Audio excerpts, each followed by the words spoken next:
Hey, I'm Nick DiMatteo, and welcome to Music is Not a Genre, the interview edition.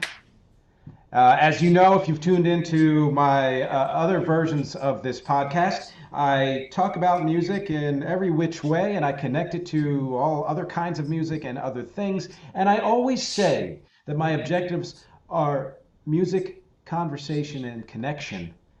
I'm really making good on that second one with this new series here. This is the first of many interviews I will be doing with some awesome people in the music world in various ways. As always, don't forget to subscribe, click, share, submit, pay your dues, whatever the hell you're supposed to do back there. I appreciate all of it. Whether you are on YouTube or Patreon or any of the podcast streaming services that this is on audio only.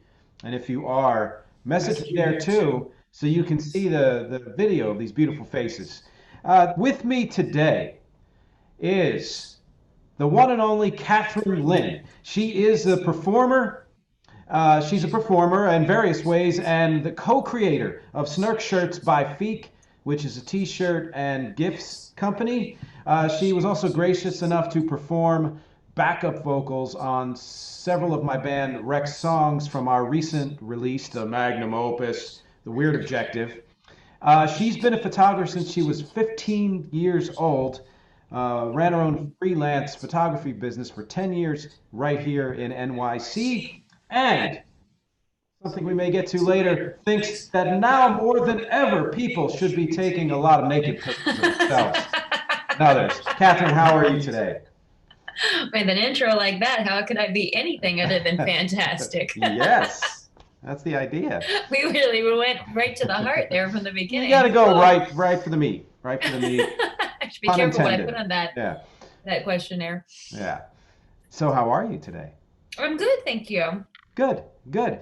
So I usually meaning this is the first time, and I'm assuming that it will be usual. I start off these interviews by talking about, if this is the case, how we know each other. And I'm going to give you my version first, and if you want to, correct it, please feel free to. So we are, along with being musicians, are both actors, and uh, did a play one act in 2017 as part of a series with a director named Jesse Kane Hartnett. And that's how we met. We were the only two actors in that very short one act.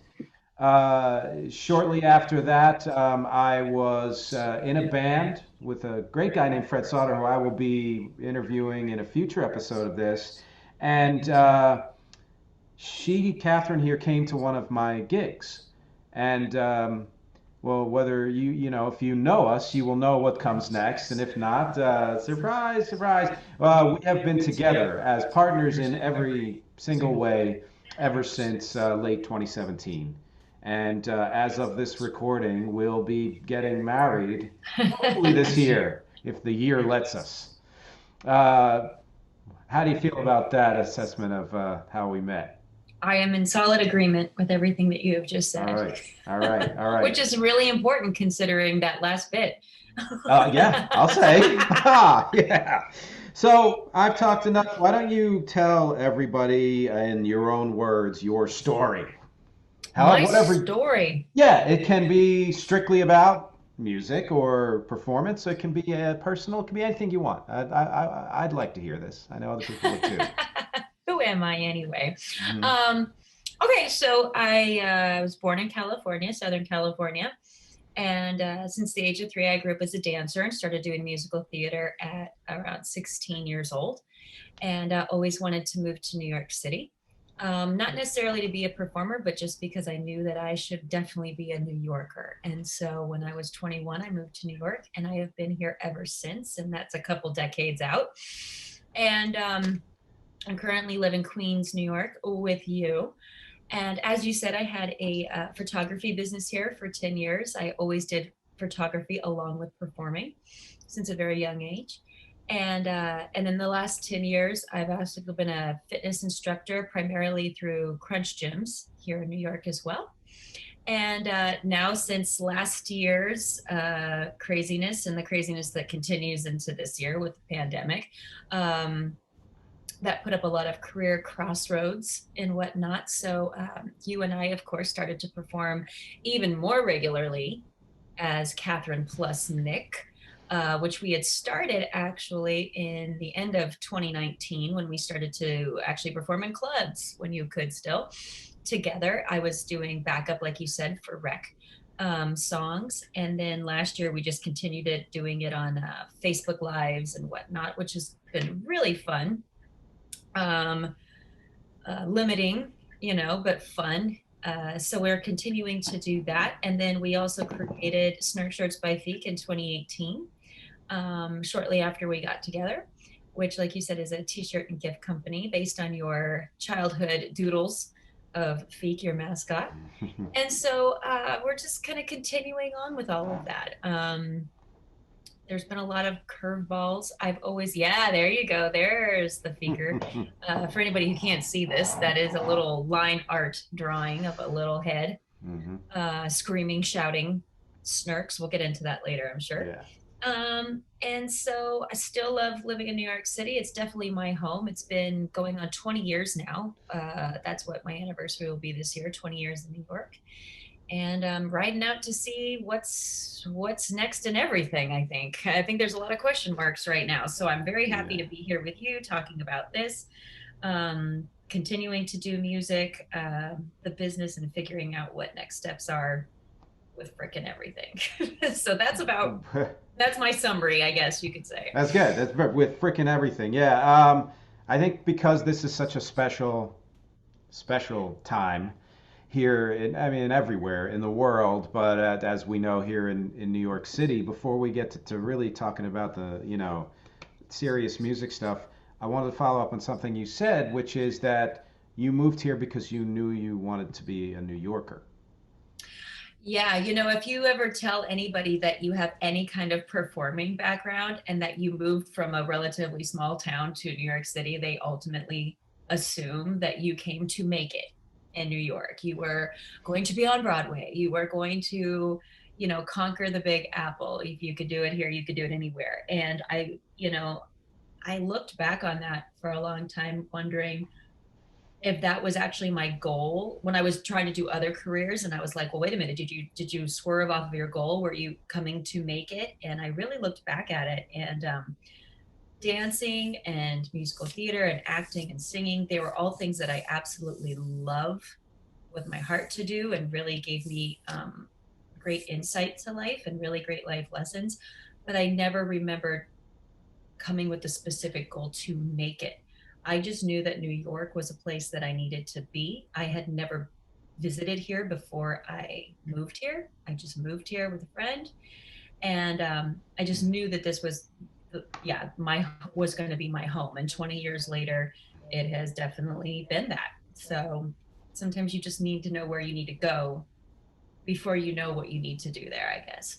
I think that's a great point that you can't always assume that people who moved here moved for the same reason. Mm-hmm. But I will say that knowing your history and your current and the current state of things in your life, whether or not that's true for you, it seems as though you always keep coming back to music in one way or another. And I'd like to know what it is about, and not just as a fan, but as actually involved in somehow creating music, whether it's interpreting other people's songs or creating new songs, however it is. What is it that keeps bringing you back? Well, when I was about 10, around 10 years old, I got asked to sing a song publicly for the first time. I was a dancer. I had a neighborhood studio that I went to, and I loved dancing very much. And I hadn't really thought about singing, and I was asked at 10 to do this song, and it was an extremely frightening situation. I was not the ham in singing that I was with dancing, for sure. I did not feel like running to the front of the stage. I did not feel like I was going to let my soul shine through the microphone. And even when I actually started singing lessons when I was 17, because I started to do musical theater first as a dancer, and then as a singer and an actor, my singing teacher even threatened to stop teaching me because I was so insecure about letting my voice be heard. And so, singing and learning music, out of all the performing things that I've done, from acting and dancing, was always the hardest for me. It was the thing I felt the most uncomfortable with. And yet, it was always a very big challenge. And yet, I always felt very connected to it. I think I always admired singers and people who could just get up and sing because they felt enveloped by music and they felt comfortable in music, and it was a totally different language. Like I said, it was very challenging to learn for me. So again, like I said prior, at that same time that I was doing all of this stuff as a teenager, I was also a photographer, and photography came again first at 10, and then throughout my teenage years was second nature to me. I just knew what to do with a camera. I understood it. It made complete sense to me. And so, what I understand now, looking back, is that photography was the way that I could sing through a camera. It's the way that I could take pictures and show my point of view. It's the way that I could express my feelings and my thoughts. And it was the way I had to do it because I didn't know how to do it verbally. And so after doing photography for what now is 20 plus years, that form of communication, I feel like I've done it to the extent that I feel good about. Maybe I'll go back to it later, but I feel like having to express myself through image is really satisfied. But I feel more comfortable now speaking and verbalizing my thoughts and my truths. And so I feel like I keep going back to singing. I want to conquer that sort of fear or that insecurity around expressing myself in that way. Does that make sense? It makes a lot of sense. So I think that's what keeps pulling me back, is that I've exhausted the way I knew how to do it, and now I need to figure out how to do it this way. I'm not satisfied yet, I guess is what you could say. So it sort of combines, I guess you would say, a love of music and performing with a personal challenge. Well, yeah, I really admired singers, and music obviously has always been a huge part of my life. Both of my parents love music. My sister's a dancer. My grandmother loved music. Uh, Music was always there because of dance, obviously. So I very connected to it, but there were no singers in my family necessarily. So I think that I have a great admiration for musicians. Um, I never felt like a musician. I really wanted to satisfy my need to be able to express myself vocally with confidence.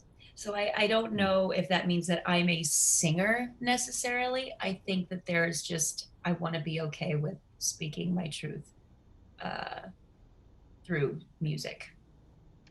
I was just thinking that, just something that happens often here. Uh, and what I was thinking was that there are people who are compelled to do music at every level of experience and Sure. skill. There are, like, professed amateurs who do it for love. There are professionals at the highest level who do it for love, and there are plenty of people in the middle who do it because it's a job, and et cetera, et cetera.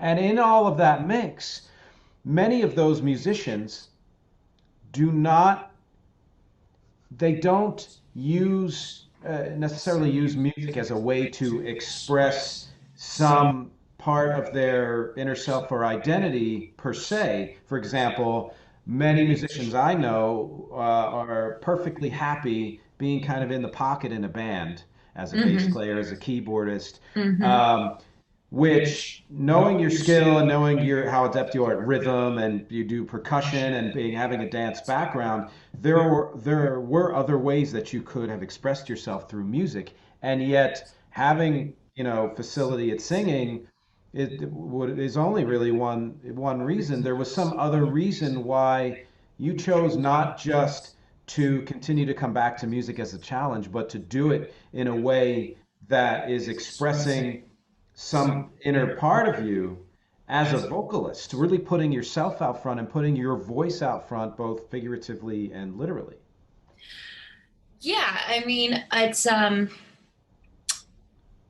it's kind of like going back to the reasons that I moved to New York. You know, did I come here to be a professional performer or a singer, or cut an album or do this or that or the other? And I don't think it's necessarily that still after being here for so long. It's that I just need to satisfy um, a need to express myself in this way. And the tricky part about that is that, you know, it's easy to compare uh, myself with other people in this field of like, I'm not a real musician if I don't do dot, dot, dot. I'm not a real singer if I don't do dot, dot, dot. If I'm not working at it to make millions or to be on the road all year long. You know, it's just so easy to say, I'm not this if I don't do that.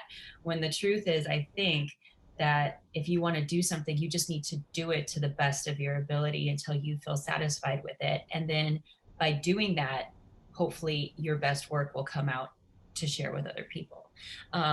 So I think I think that's it. I think that's all I got with it right now. And then who knows when that will actually be satisfied, if that will be when I have, I don't know, my own album, or we do an album, or we go on the road. I don't know. It'll just be that place where I maybe the insecurity just isn't there anymore.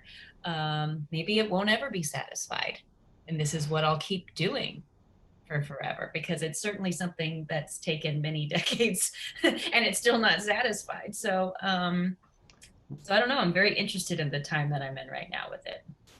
Yeah, it's kind of pivotal. There's a little bit of an inflection point here, which is a phrase I like. I think that's a good point in that there's always seems to be this one overriding view or impression in people's minds of what a person, how a person should be, or how a person's career should be in really any profession. But particularly as a performing artist, a lot of people think of it as, well, if you're doing this, you're doing this because you want to achieve this laundry list of goals. But, and you may or may not want to at various points in your journey. But what you're really saying is, when you come back to it, and you always have, it's because, or correct me if I'm wrong, you continue to keep connecting to some need to express yourself in that way, and maybe even to connect with other people in the world through your singing. Yeah, you know, it's funny because I think something that I've really learned, and this kind of goes back to your opener about naked photographs. This year, more than ever, or maybe just, it's not even maybe 2020 and everything, all the shit that's gone down. Maybe it's just the time that I am in my life, is when you really start to understand the limited amount of time that you really have as a human being. It's just realizing that sort of mortality, right? So I think right now what I understand more than anything is there's never been a moment where if I've taken a long hiatus from singing or performing and come back to it, that it still doesn't feel good. Doesn't mean that I feel like I'm singing well. It just means that the practice of getting back into it always still seems to feel good. And so I think something that always keeps bringing me back to it is one, that I'm not satisfied with how I feel expressing myself in it, but also I'm just happy that I appreciate that I can right now. I wonder if there'll ever be a time when I can't do the things that make me feel joyful. And especially with this past year and everything like that, no matter what your goal is towards something, what my goal is towards anything, anything that feels good and feels joyful is something that I want to do more of Mm. without judgment of what it means in the grand scope of career or life achievement. I just want to do it because I realize it might not be an option at some point. So Yeah. That has definitely, that realization has definitely fed into me pursuing it more with you, or being more open to doing more things with it, I should say. Because it just feels so damn good, you know? And I don't, like I said, that doesn't mean that I think that it's good or not. I don't think of it that way. It just, how does it feel? What's the quality of it that it feels? So Well, that's what it's I'm going for. yeah. I think you're getting there. I think you've got it. Yeah, I mean, to take the pressure off from having to achieve something, so to speak, is a really great place to be. And um, I'm strictly saying about music, but this can apply to so many things. The expression of music, whether it's live or recorded, is really the capturing of a moment, a capturing of a present Sure. moment and the energy that's in that moment. And I've said this in other podcasts where I have as much reverence for the recorded product as I do for live, because if it's done right, it is actually that kind of sparkly, sizzly, moment of now that is being captured. But it's different for everybody. And you say that, it brings you a certain feeling, which is one of the reasons why you keep coming back to it. Can you describe that feeling? Well, it's just connection on another level, you know. And I mean, of course, to go with, your goal always with everything that is connection, conversation, it's, breaking down genres and barriers and stuff. Um, I think it connects back to how I used to feel when I was a little kid just dancing on stage. When you are on a stage and you are doing any kind of performance, you're not up there by yourself. You're up there, even if you're solo, you're with the people in the audience. You're with the music playing. You're with just the energy of, like you said, that moment, right? And it's something that is, you just don't have to think. You just have to go with the feeling, and you don't leave anything behind. It's truly an embracing of everything that moment has to offer. So there's no past, there's no future. It really is being in that moment. And it doesn't mean that you go to some place where you lose the reality of the situation. It's that you ground yourself into the reality of that moment even deeper. And so having that base from dance, and then experiencing that in theater and music, I find when I sing, it's not that I don't know what note is coming up next or what lyric is coming up next, but it takes such an intense focus to just shut out the noise that is unuseful, that it really brings me full force into that moment. So I think chasing the feeling of really just being in the moment to where all worry is gone, because it's completely unhelpful, is the most satisfying feeling you could ever have. And performing always seemed to satisfy that. I mean, you can be in the moment in a lot of other horrible ways. you know um, you know uh, have you ever had something like tragic happen, unfortunately, where there's a disaster that happens and suddenly it's the very macabre kind of horrible feeling of calm that comes over you because everything else just goes away. I remember when my grandmother passed away, in around 2007. I was in the middle of work getting ready. I was working in a restaurant, and it was a very hectic restaurant, and there was a lot of prep to do, and you're in the chaos of it all. And I was probably late on my rent at the time, and it's just a lot of drama happening. And then I got the call that she was sick and that this was pretty much it. And I flew out of that restaurant running home because I needed to go tend to my family. And I remember sitting on my bed, and it's not that I enjoyed the sadness of the moment, but it's that there was this sort of peaceful calm, only because everything that I could possibly have been worrying about before was completely gone, because all I was focused on was my family and my grandmother and her last moments to be with her. And so that is also being in the moment. There's so many ways to get to it. Meditation can do it. Being drunk, I think, sometimes puts you in the moment where you don't think about all the things that you don't want to think about, which is not always the necessarily the most healthy way to go about things. Um, but performing was the healthiest way that I could get that feeling of being so alive on every level and so um, noiseless, if you will. Mm. And so singing now challenges me the most in that. And I love acting, I love dancing, I love all of it, but singing still takes the most focus to get there. Does that make sense as far as a feeling goes? Yeah, it makes a lot of sense. It's It calming. yeah, and I like how you put it. I would kind of paraphrase that and say, in the midst of the most marvelous music moment, the mind is noiseless. Time just goes away. Yeah, And there's nothing I like better than just feeling like, people talk about in business a lot, or creative people talk about being in like a flow state. yeah. And I really think that flow state is when you forget the clock. You forget time exists. It's made up. We make it up. And so when you put yourself in a situation where um, time isn't barreling down on you, whether that's the time of your life or the time when you have to go be somewhere else, or a time when someone's going to need you, or I don't know, just time can be so all consuming with pressure.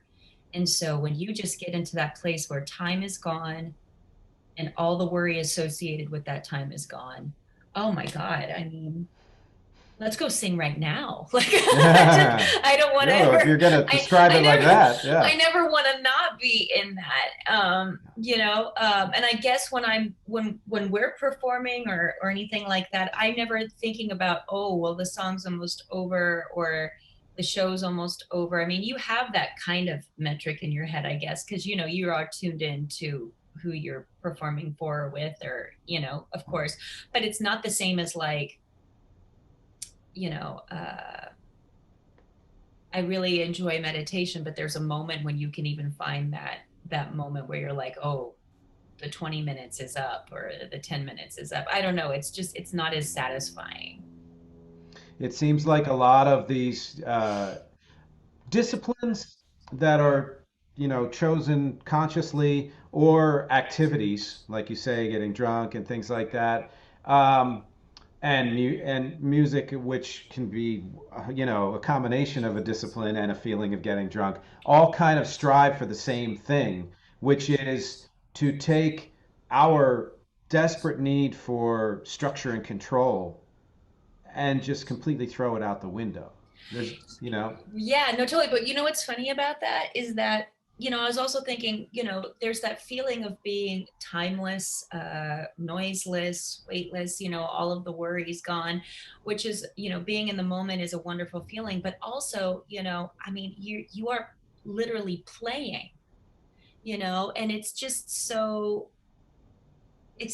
easy to forget how to have playtime as you get older. mm, And so even if you're doing a gig, or even if you're learning a hard piece of music, or if you're learning something that, you're doing for money to pay your rent or whatever, the best way to go about really getting good and getting into that is to play.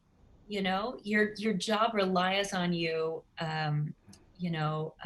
playing with structure or throwing structure out or getting goofy and making weird noises or doing that. So I think it also satisfies that need. That playtime is the best. I mean, we can all remember what it was like to just, not control ourselves and go with our impulses and our instincts. I mean, we all know that as children, and it's just so easy to let that go when you get older. So the feeling of singing is when it's really good, you don't have to think, you can just play and get curious.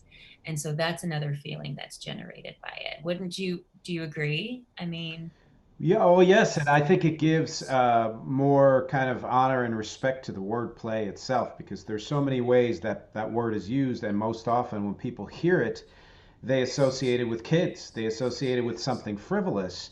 And the two things that come to mind to me, I mean, there's sports, which is its own realm, but in terms of sure. what we're talking about, what comes to mind in the use of the word play that kind of gives it honor is one, when you talk about music, you're always saying play music. You don't, you say it in a different way, but the most common way to say it is play music. And another one, related one, is in the world of acting, the primary mode of creation for hundreds of years has been the play. Yeah. And that's not an accident.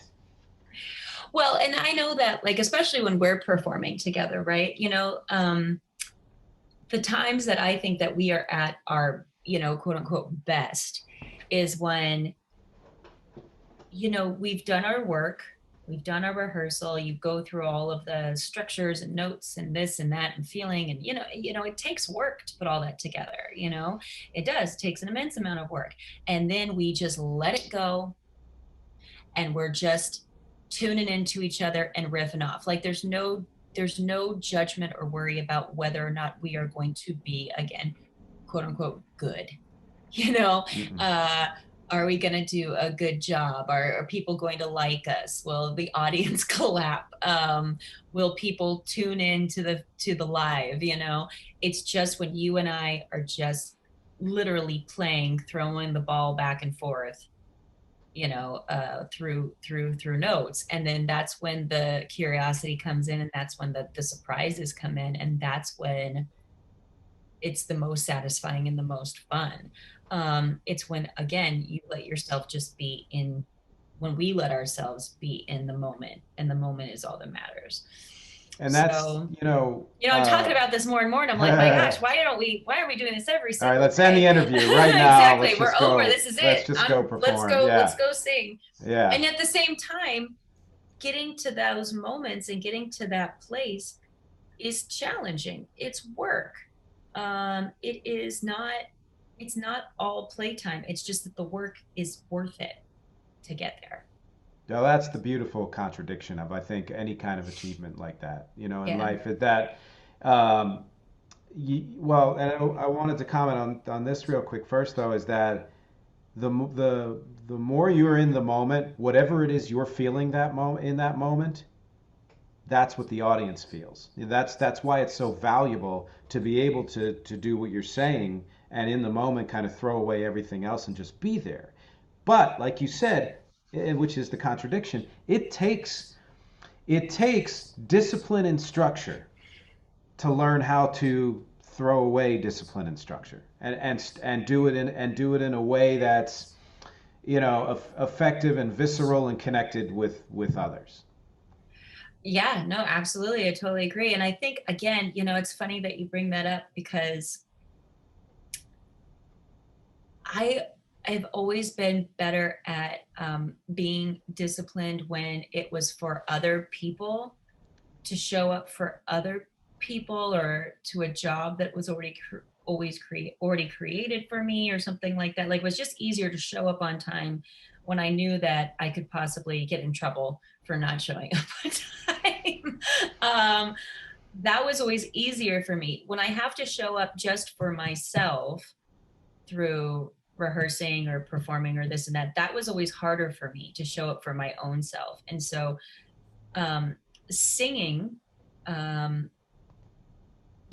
I want to perform, when I'm going to perform for people, I really have to feel like they're my boss, in a way. Not that anybody's going to, demote me if we don't sing for them or anything like that, but I have to think about it in my mind, so I know I have the discipline to show up and work as hard as I can, to know that I can let that go. And then hopefully, if I can let it go, then I can in turn let the people watching let go, which I think is why we love to watch performers, is that we want to tune into their magic of letting it go, I think.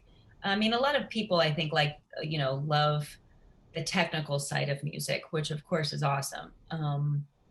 But I think the magic that technical prowess produces is really the thing we like the most. What do you think? I agree, and because you're like an encyclopedia with that stuff. You are like, you have, well, you have a library. I can't even believe it. Your ear, as far as like connecting and this and that. And I'm not even saying that just because the whole in the fall we're getting married thing. I just mean like it was always amazing to me how I think you always loved both. You always seem to love um you know, live performance and stuff like that, but you do love the structures and the genius that goes into the recording studio, and you followed it your whole life and know it so well that I think that, I don't know, maybe you appreciate it on a whole other level than I even really could, because I don't have that kind of background. um Well, I think it's true that the more you know about anything and the more time you spend with anything, the more appreciation you have if you're inclined to enjoy it, not if you're forced to learn it. But um, and thank you. That's very cool. I mean, that's basically this is why I do this. And I've said this. I believe I said it in on my YouTube channel that I can't not do this because there's this feeling of bursting with knowledge and emotion and all of that about music and the various facets of music that would just kind of there's nowhere else for it to go but out, yeah. so that's very cool. But I want to get back to a point that you mentioned and segue into something interesting about you is that you talk about not wanting to be your own boss in a sense, and to me that means this kind of what you're doing is finding a way to uh, give yourself permission and let go of judgment. And we can find ways to do that without the need to have a boss or someone else. But I know I've been in both, sides of that equation, and I do understand how much easier it is when you have somebody saying to you, "This is what I want you to do," and I'm choosing you to do it because I know you're good at it. And I want you to be a part of this. There's a certain level of okay, well then I don't have to give myself some internal, another internal reason to do it. I am being, this is being kind of given to me as an objective, and yet what you're really doing is just finding that place inside yourself to be the boss. Because the truth is, if you're really intending to do justice to what someone else wants you to do, you have to be so on top of what you yourself are doing that you have to be the boss of that. And no one else can do that for you, not even the boss. You have to show up in a way that is whole and complete within itself, even if you're just the, person hitting the tambourine 20 times in one song. Well, I mean, yes, yeah, no, I agree. I think, oh, there's just so much to to unpack with this. I'll say this. I think for myself, it's all I can comment on is that in regards to performing and finding a discipline around doing what I needed to do for myself to satisfy my own personal goals around it. Um, I had to take responsibility for the fact that what I wanted to do uh, was important enough to show up. Um, it's I just love people who from like day one they say I am this, and then they go do everything that you need to do to be that, right? They just have this I am, this is who I am. You see, it's so funny, like you see so many like, kids that are like, 10 years old and they're like, I'm a content creator, I have a YouTube channel, and like they're just so set on I am going to do this. It doesn't mean that they're necessarily going to do it for the rest of their lives, but they're telling themselves, this is who I am, this is what I'm going to do. It's important. I'm going to show up for it. Because it's so easy for so many people to say they are something and then do nothing uh, to actually be that. You know what I mean? And then not understand why they're not successful at it.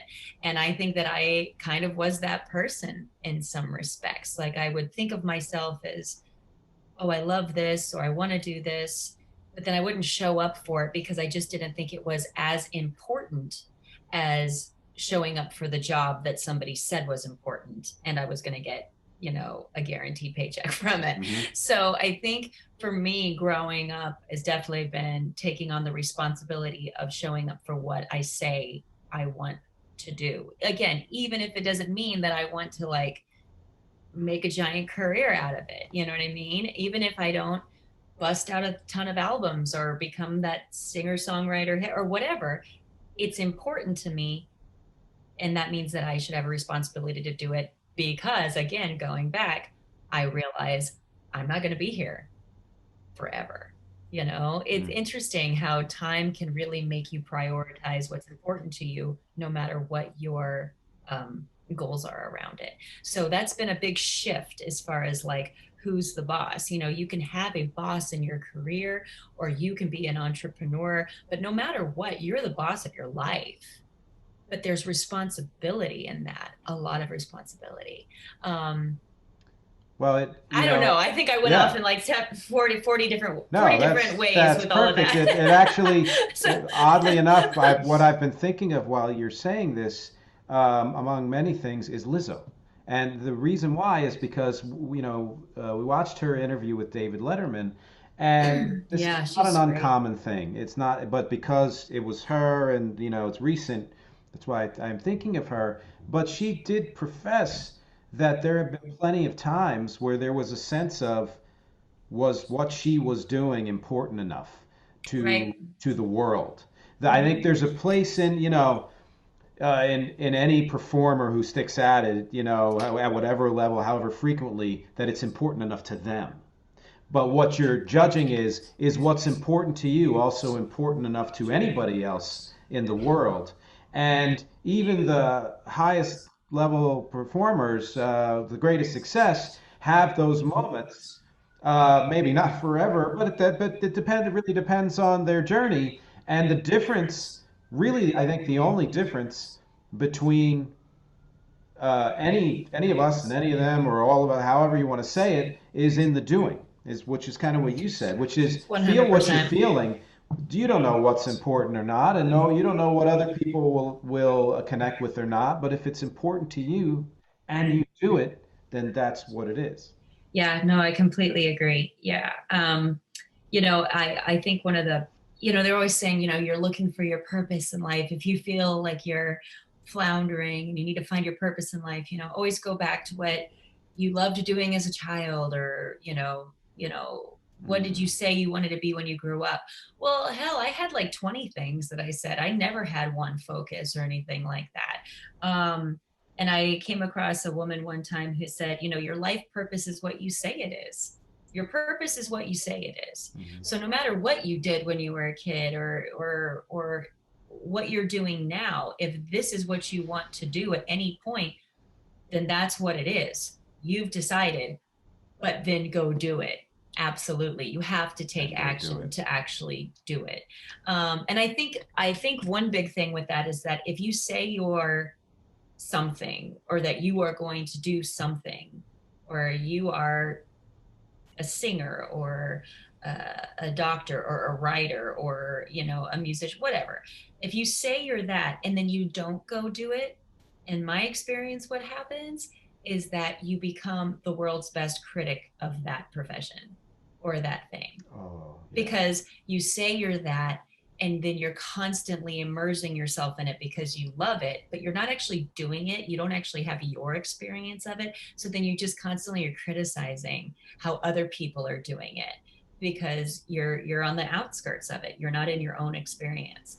I So was say it, told but do it. once. Right, right. I Yeah. couldn't agree more. I was told once in an acting class I took that it was a guy who had worked at, with so many stars, et cetera, et cetera. And yeah, I don't really remember who it was or what my overall impression of the guy was, but one thing that's always stuck with me that I've heard repeated by many people in the business, as well as it's been my own experience, which is that most people who are making a living as actors or in that acting profession and doing it consistently and doing it well enough to keep getting hired are actually some of the nicest people you can meet and the easiest to work with. Does that mean in their personal life that's how they are? No. But what that means is because they're constantly doing and taking those feelings of, like you said, being a critic and all, just in within themselves and absorbing it and allowing it to help them be better and just be consistent and be good, they don't feel the need to look on at other people in the world and criticize. There's a sense of they've just embraced this is who they are because this is what they do. And they don't spend their time observing others who do it to a detrimental degree. Yeah, I mean, yeah, and that's another thing is that, as far as always going back to singing or really performing on a whole, um, it's a very, it's a fun mix of being completely humbled because you put yourself out there, and when you put yourself out in anything, you will have very humbling moments of what it actually takes to create something that has substance and feels right to you and all of that. So it's a very humbling experience, and yet at the same time a very um, I won't say ego driven. It can be. I think it's a very centering process, though, too. You know what I mean? Like you have to put yourself and your needs first to be able to do something well. It takes work. You have to be there. You have to show up. You have to take the time. You have to say no to other things. How you say no to other things or do other things is whether or not you are, megalomaniac or something like that. But I mean, you have to really put the craft and your art and the project or what you're doing it for, your why, however you want to say it, at the forefront, and at the same time be completely humbled by the experience of doing that. And that is an immersion like no other. I did a show in 2011 called Cathryn Lynne 30-Year Love Story. And I did it for one night. It was one show for one night. It took me 6 weeks to put together, but took me a year of doing you know, like open mics and stuff like that to come together. It was one night of just storytelling and music. And what it took to just put that one night together was incredible fun, completely humbling. And I had to really, it was the first time I ever felt like I put completely what I needed to do at the forefront. Was working in a restaurant at the time. No job has ever been like that for me. So I don't know where I was going with this. All I can say is that to be completely humbled and then completely at the front and center of what you're doing is just very interesting process. I don't know anything else like it. It's like the idea of having to live in structure and discipline in order to let go of it all. There's so many ideas that exist in the world and life in general, but in music and other disciplines that are this kind of yin yang zen, not to quote a 90s song, but everything's zen, I do think so. But quote it. But I'm glad you brought up what you brought up because I have kept trying to segue to this and you're just too damn good at talking. And that is, you did do a show in 2011 that was, your show. It was a show that you crafted, as you said, and put the band together and hired the band director and music director and all of that and crafted it around a story in a sense. And fortunately, you videotaped it, so for posterity, uh, and I got to see it, and I thought it was wonderful. I thought that you were 100% there. Thank you very much for that. I think it was the first time. What was so funny is at the time I was working with a woman who she does a practice called Jin Shinjitsu, and it's a type of body work and energy work. It's sort of like acupressure, or acupuncture, but with fingertips, not needles. So she was very tuned into what was going on in my body, and I had known her for many years. And when I was doing this show, when I was in the process of doing it, and I had set the date and I knew exactly what I was going to do, I remember I was in a session with her, and she goes, "You feel so clear right now." She goes, "You feel so clear in your body." And it was the first time I had ever experienced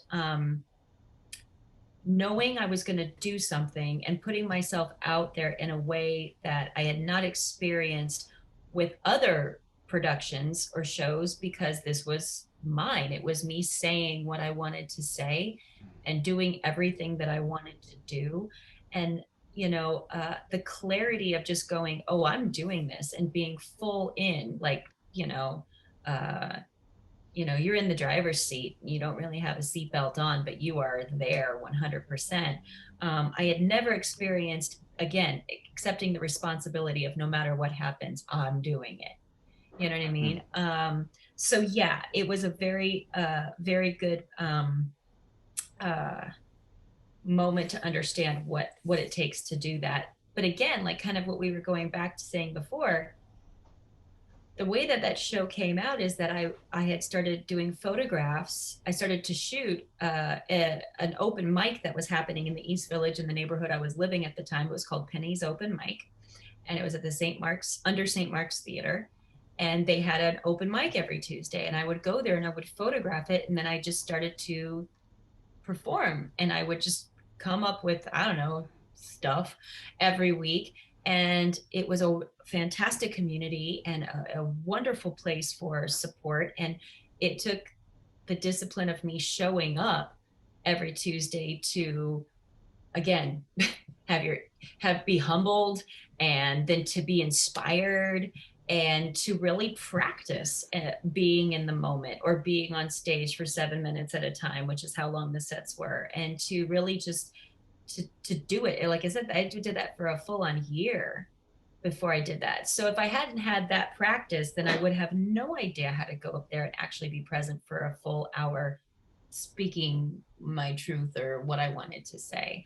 um, Well, it worked so really again, well, the and discipline led to the freedom of the moment. it did. And what I love about the way you told it is that you talk about building it in a sense in these 7 minute increments, and that reminds me of novelists who start out writing short stories, or Mm-hmm. directors who start doing, music videos or sitcoms before they go into a feature film. There's those things in and of themselves are all worthy and don't need to lead to anything else.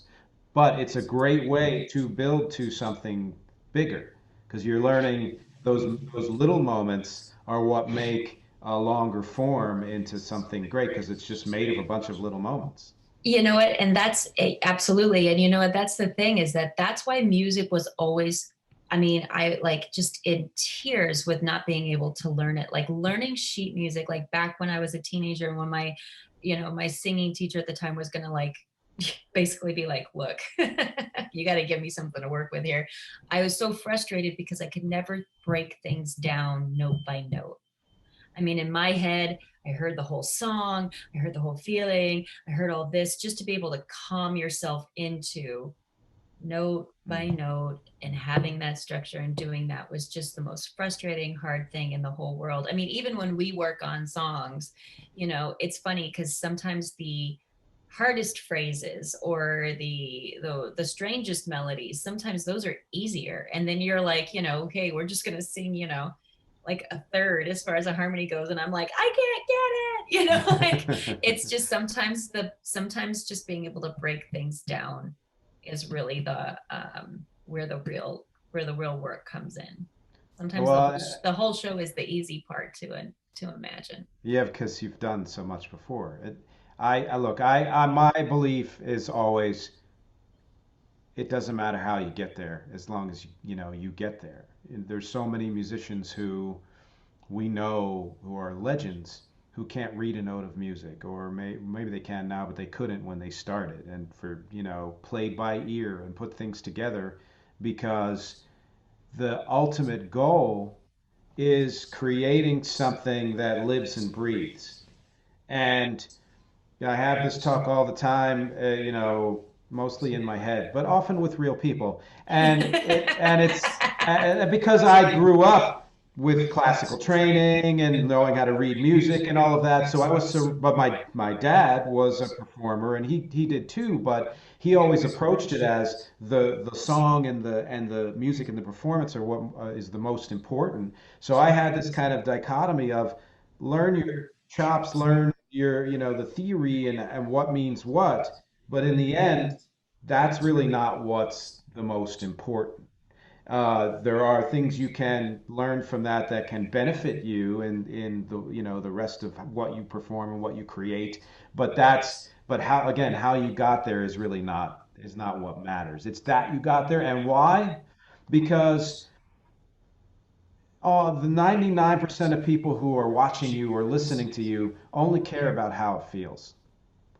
There are people in the audience who have more knowledge. They might break it down, but when I'm listening to music, uh, if my brain picks up on something I want to use, sure, I'll file it away. But the reason I'm listening to it is because I love it. Is because I feel it. Is because I want to connect to it, and I want to connect to the people who made it. Yeah. And yeah, and so that's to me, uh, at so many levels, you see this happening, including that 2011 show. And I'm really glad at some point we're gonna have to release a special edition of that. So, We'll see what happens. okay. Well, listen, we could talk all day and all night, and clearly, this is one of the wonderful and crazy things about this new interview edition of Music Is Not a Genre. Um, but I think this is a good time to ask you one more question because the good people at home have lives and do not yet realize that this is actually more important. And that's something that my character FEEK said right after FEEK was born. Within the first couple of years, there is a print that has FEEK yelling, "Don't worry about life. This is more important." Nice. And that may end up on a T-shirt someday. I was just gonna say. I was just gonna Right. say.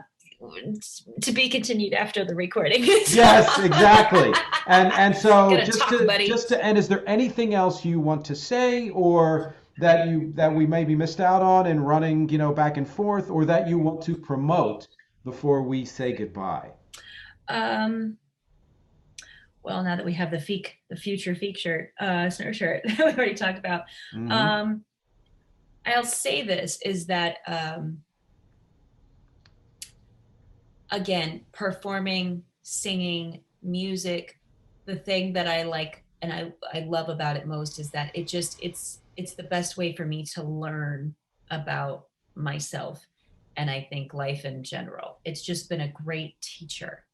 And so I appreciate what you're doing with everything that you're doing with Music Is Not a Genre and then connecting with other artists because I think that aside from music, from the actual like technical music, the experience of music and the experience of breaking down the barriers of how some people want to classify it, I think is a great catalyst for learning about humanity and learning about life more.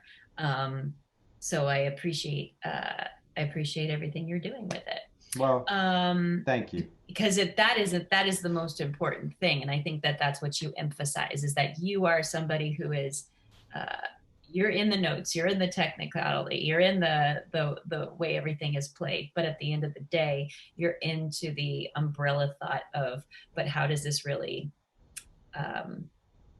affect change and humanity and connection with each other, which is the most important thing. It's being on that stage and feeling the most alive and being in the moment.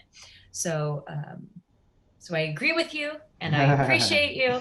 Wow. Aside from that, I think the thing that I'm really excited about doing next, and this is Cathryn Plesnick, this is you and I, is that the weekend of Valentine's Day weekend, February 12th and February 14th, we actually get to perform the very first original song that we will be co-writing together.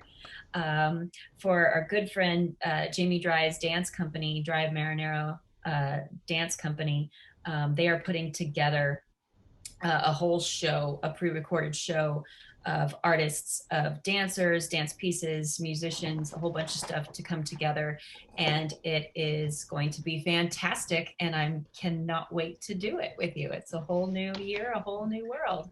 It's very exciting to me. As people might know, I've written hundreds of songs, and I've not really written anything for someone else. I've written with other people, but to write with you with the intention of the two of us performing it together is after all these years a brand new thing, and I couldn't be more excited about it. Yeah, and I've never written my own music that anybody else has heard other than Oh, we're those gonna change songs that. other Yeah, than those songs yeah. on my playground set in my backyard when I was like Mm. 8, other than those, We'll find those too. yes, Yeah, yeah, though they're that'll be on the somewhere. EP. Yeah, So yeah, so I'm yeah. looking forward to the weekend of February 14th. Well, me too, and that's great. This whole thing has been awesome, and we will make sure to put the information for whatever we currently have at the time of this release there in the comments in the text for this video, so that any of you out there who want to know more about Cathryn or anything she's doing, or in this case anything we're doing, please read that and or contact us however you can, and we'd be really happy to share it, because as always the objectives here are music, conversation, and connection. Connection. Yes. Thank you, Cathryn, so much for taking all of this time to kick off this inaugural interview edition of Music is Not a Genre. Thank you so much. And thank you all for listening and for watching and for clicking and sharing and subscribing and giving blood and whatever else it is that you're doing out there to support people like us. Thank you, and I'll see you next time.